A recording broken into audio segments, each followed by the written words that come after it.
Good evening, good morning, good afternoon, depending on where you are in the world. This is Joe Nicasio, your business mentor.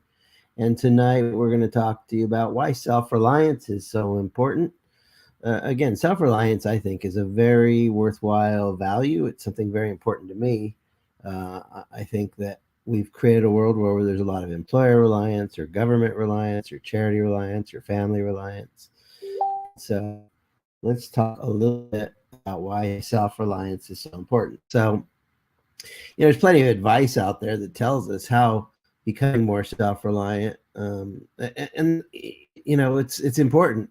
And this alone might be something as an indicator that it is a desirable trait. But just what is it that makes being self-reliant so important and so crucial? Why is this such an important trait, and who stands to benefit from it? Well, let's take a look at some of the top reasons to develop self reliance and make it a priority in your life.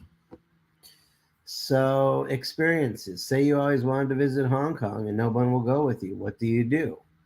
If you're someone who's highly self reliant, then the answer is simply you go alone and you make that to have that experience anyway. On the other hand, though, if you need other people to come with you, then you might find out simply end up not going and that you'll never had that experience as a result. So self-reliance means you can have experiences without relying on other people.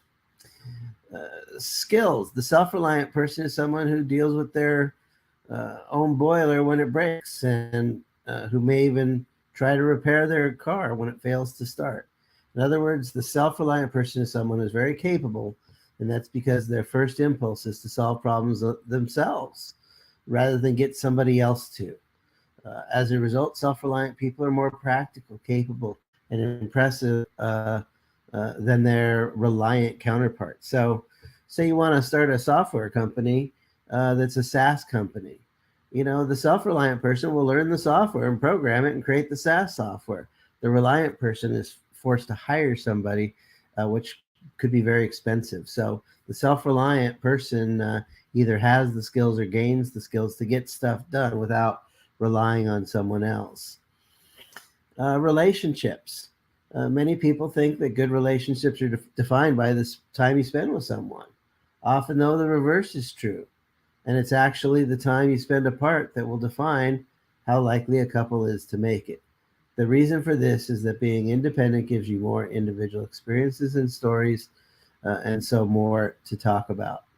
What's more, being independent ensures that no one becomes clingy or possessive, and no one becomes resentful. To be happy with others, you must first learn to be happy alone. And freedom. Ultimately, you need to be self reliant and independent in order to be truly free. If you are only ever to do things with the help of others, then that leaves you at their mercy. Being truly free means being able to drop anything and go traveling tomorrow if you decide to. And even with all the money in the world, that requires a kind of self reliance that many people never achieve.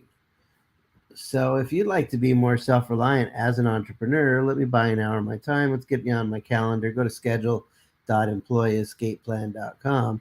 And this is something that's very important to me, and it's something I help my clients with. Again, if you want to be more self reliant, reach out. Let's get you on the calendar. This is Joe Nicasio, your business mentor. God bless you and have an amazing uh, day or afternoon or evening, depending on where you are in the world.